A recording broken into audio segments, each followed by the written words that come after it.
would say Connor Murphy. He claims natural. He's only 22.4. I would say he is natural. He gets my approval. Kenny, I have something I have to confess to you. I might not be natural, and I need your opinion.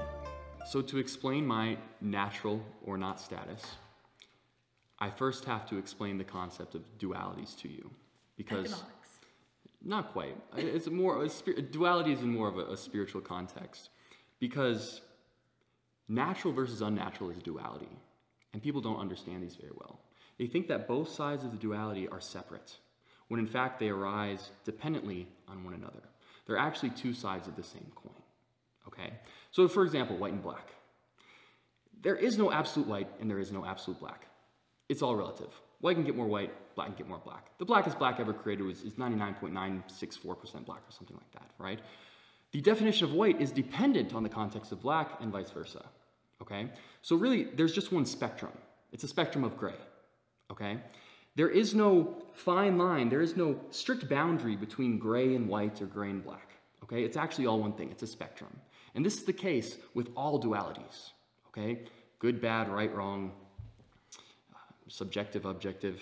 I mean, you can go into the deepest dualities possible, okay? It's all a spectrum, okay? I feel like I'm too dumb to understand that. Well, no, we'll get there. At least you know your age. We'll get there, right? And so... I didn't even do my name right. And so, for example, this can lead to issues, right? Because people will become biased towards one side of the duality, and they'll think that it can stand alone. So for example, people will prefer pleasure, right? And they'll seek pleasure and seek to avoid discomfort, right? When in fact, it's all the same thing. It's just a spectrum of pleasure or a spectrum of discomfort. In fact, pleasure can be defined by the lack of discomfort. And see, you can't have pleasure without discomfort. And so it is quite naive to only like pleasure without discomfort. Because by hating discomfort, you are hating what allows what you love to exist.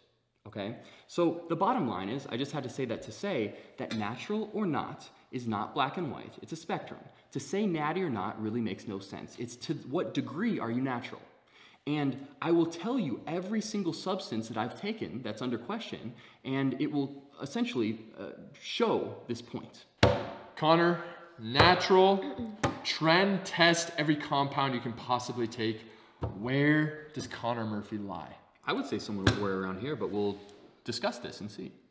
So I just said this is absolute natty, so you're telling me you have not been a lifelong natty. This doesn't exist, and I'll show you why. It simply doesn't exist. It's a spectrum. There is no absolute natural or absolute not natural.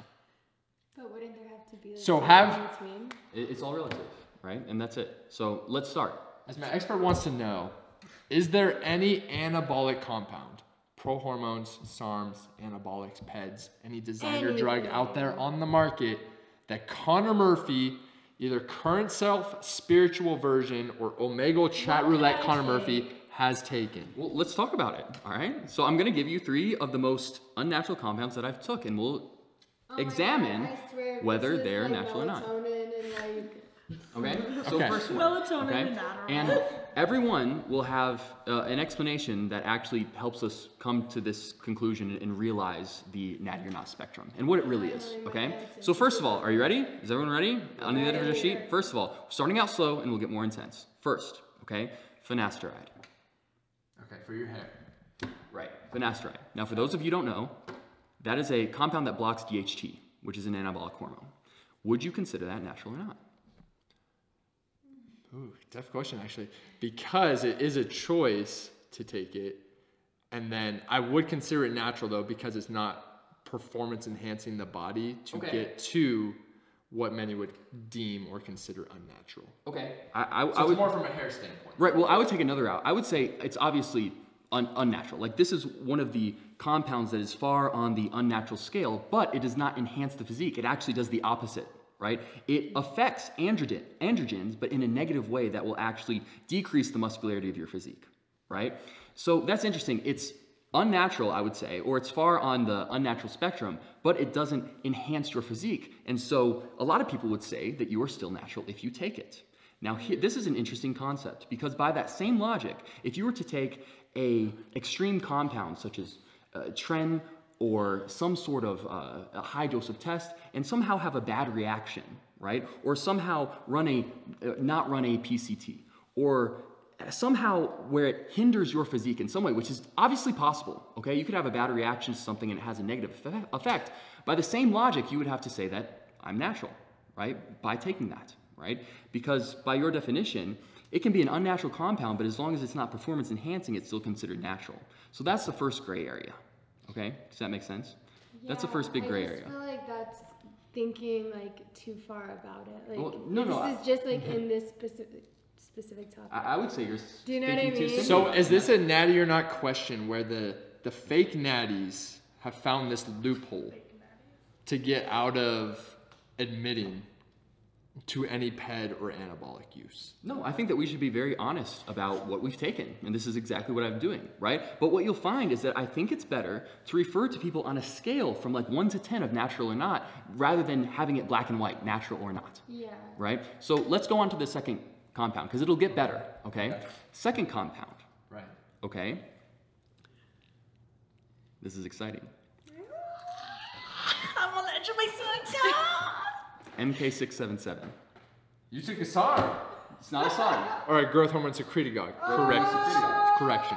Now, this is interesting, right? So for those of you who don't know, a growth hormone secretagogue is a substance that would be considered fairly high on the unnatural spectrum, but it increases your natural growth hormone. Correct. So this is interesting, right? So would you consider that unnatural or not? I would consider that unnatural.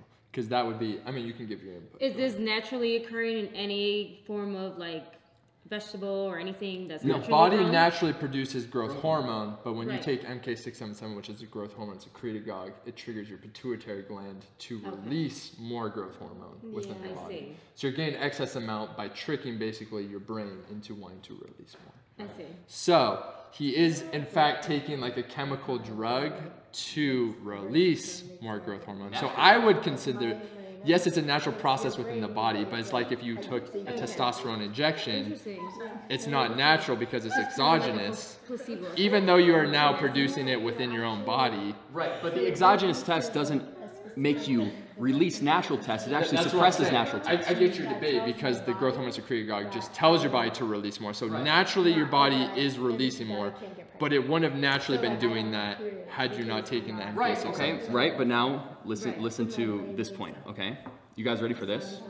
Okay, so by the same logic, I want you to consider ashwagandha, Okay. okay? If you take ashwagandha, especially at large doses, it has been shown to increase testosterone levels, right? So why, and you would probably consider that natural. Now why? Why? Because Standard over the it's, counter something. right, and you would say it's found in nature, okay? Correct. But is it? What if I were to take an ashwagandha supplement that was an extremely concentrated extract? An extract that's so concentrated that it would be impossible for, say, a caveman to find this amount of ashwagandha in nature, right? And also realize that all of these supplements undergo some sort of processing. There's an unnatural process to every single one of these supplements, right? So I would argue by the same logic that a high concentration of ashwagandha is just as unnatural. No, Stick to I he's don't not know. natty. I know. He definitely was He's not using his big natty. words, he's using his spirituality no, to get he's you. not natty, but Don't let him trick you. it's true though. Like even people who purchase like little supplements like creatine or whatever, like it's making your body do something that's unnatural. Actually, Correct. I would argue that in a sense, multivitamins are unnatural because there's no way that a caveman would have gotten those vitamins in that form, in those isolated forms outside of real food. So right? anything that hasn't already been in your body that your body's not naturally doing is not So natty. what about Right, fake foods? exactly. Like, So I guess I'm sure not natty. I feel like natty or not definitely pertains Honestly, I more don't- to I don't obviously the think I need anabolic natty. world, tests, SARMs, prohormones, maybe peptides, potentially a few people know. Now we know MK677, I think most would deem that as unnatural. Is there more on the list? Yeah, there's more on the Or list is for it- sure. Okay. There's more on the list, but yeah, I mean, Was I I'm right just trying with to. any of the guesses that I made? No. So the last one, this is I don't believe this is the most unnatural, but again, there's a caveat to this one too. So the most unnatural thing that I've ever taken for about 2 weeks, and I actually started this at the exact same time as finasteride, right? Because I knew that, oh dang, I'm going on finasteride, I'm probably gonna lose some gains, so I want something to counteract it. For 2 weeks, I took Ostarine. Okay, another SARM. That's a SARM. Or It's a not SARM. another. Ostrich. Correct. That's Ostarine, right? Right. Yeah, that's a SARM. I took it for 2 weeks. Now, here's a caveat. And again, I'm not trying to prove that I'm natural at all in any way. I'm just trying to show you that the natty or not concept is really more of a spectrum than something that's black and white. So when I took Ostarine, this was actually the decline of my physique, right? So when I jumped on finasteride, I jumped on Ostarine at the same time. And this is the exact moment when I started to lose my gains, right? And I don't know if it was because of the Ostarine or if it was because of the finasteride, probably because of the finasteride, right? Or maybe it was because of the lack of PCT, even though most people don't think that you need a PCT on Ostarine. I don't know, right? All I know is that when I started Ostarine and finasteride, after 2 weeks, I developed some gynecomastia. That in fact still lingers a little bit with me to this day. And so I stopped them. And so I can guarantee you that me taking those two substances, finasteride and Ostarine, during that 2 week period, only had a negative effect on my physique, right? And again, at the start, remember when we said if someone takes, like say, finasteride, something that affects androgens, but in a negative way, we deem that as natural. So by that same logic, we would essentially deem the Ostarine as natural. Now you could argue, okay, maybe the Ostarine actually helped a little bit and the finasteride just hurt a lot, right? But obviously it's still, you know, a gray area. So you said that's towards the end. Sorry to interrupt. I mean, you can go ahead. Did you change your diet at all? No, I didn't made change. that change? No, I have didn't change my another diet at all. question. Do you feel like you lacked some knowledge when you were taking those? You know, I feel like and that could have caused.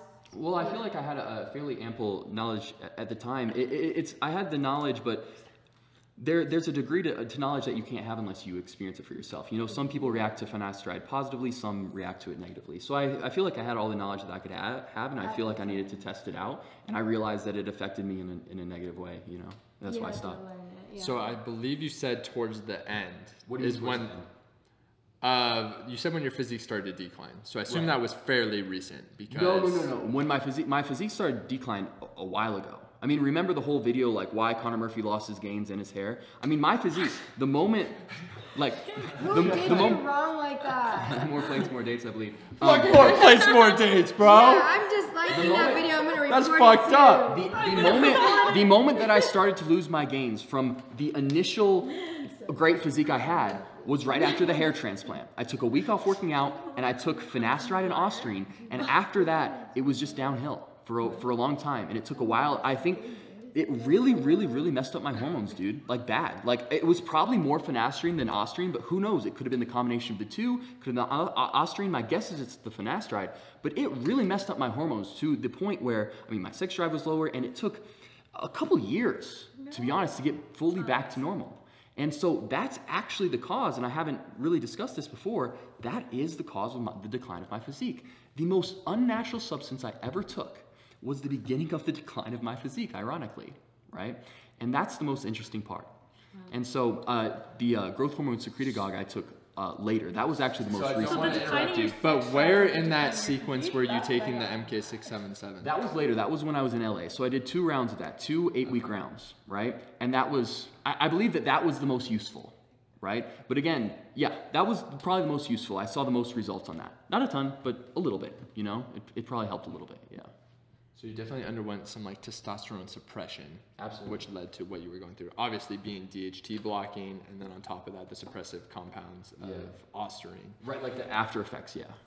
Definitely had some. So you had a better physique when you were natural. Now, when you competed in like your men's physique shows, back when you were doing your reactions, your pranks, everything like that on YouTube, were you, I mean, I assume 100% natural based on the timeline of how you're There is no 100% natural because I was taking multivitamins. All right, not taking the 3 compounds that you listed. When I was competing, I didn't take any of the 3 compounds. Okay. How did you, this is kind of off topic, but how did you feel like with your social media and stuff like that, going through that change of like getting gyno and like, you know what I mean? No, it was really tough because at the time I was attached to the physique. Luckily, I've cured like that was attachment. Like kind of what you were like to Yeah. social media. So how do you feel about Yeah. like people who are like, oh, he's doing this now? Like, how does that affect you? No, I mean now I'm completely liberated, right? I don't have any attachments to anything in the physical world. It's beautiful, right? I'm free. But at the time I was very insecure. I was very attached, and any little change in my physique, obviously, it questioned my sense of self. Like looking in the mirror, like, oh wow. So I think a lot of people that are watching could learn from your choice here. Now I know your spectrum of natty or not could be a multivitamin all the way up to trenbolone. Even, let me interrupt. It gets even more complex than But that. so the thing is, within the mindset of Connor Murphy, Dr. Connor Murphy, where did you make the decision, or what made you want to choose to start taking MK677 and Ostarine? Yeah, I mean the Was it Ostarine. just to combat the finasteride? Yeah, it was just like, yeah, I just kind of wanted to stick to where I was, and then the MK677, I wanted to test it out. It from the research I did, it was considered the most healthy compound that I could take that was on the, more towards the unnatural polarity, right? Because all it did was increase natural growth hormone, and it didn't seem to have too many negative effects whatsoever, because I was all about health, right? And I thought I didn't want to take any hardcore stuff to compromise my health, and I thought that was just a good choice, and I think it was. I felt good on it. Would you and change it if you? No, I mean I That wouldn't was change ultimately anything. the last question I was going to finish on. Do you, at this current moment or at any moment, have you regretted taking Ostarine or MK677? The Well- finasteride I get due to the hair loss. It was probably almost like you were forced to do that if you wanted to keep your hair. So the MK677 and Ostarine, growth hormone secretagogue, and a SARM. Do you regret taking those? Well, I would say that the demons of guilt, shame, and regret all stem from an illusory sense of control, right? A naive sense of control. A sense of control that, simply is an illusion, right? So I can't regret anything because I'm not doing anything. There is no self behind my eyes. There's no entity behind my eyes. There's only a complex collection of thoughts that are intricately woven together to form this illusory self known as the ego, right? That isn't there. There is no me doing anything. Things are just happening, and there is no control, right? And so, no, I can't regret anything, and it's madness to regret anything. It can only lead to suffering, right? So all I do is accept what is and remain grateful for everything that's happened, because it's led me where I am today, and today I am in complete bliss and liberated. So no, I couldn't possibly have regret for any instance in my life, because every single interaction with everyone, any thought that I've had, any experience has shaped this current experience that I'm having right now, and this is freaking dope. The final question to end on. 2 piles. In my right hand, I push to you MK677. In my left hand, I push to you as much ayahuasca as you can possibly take. Which one are you taking? Give me that ayahuasca, baby!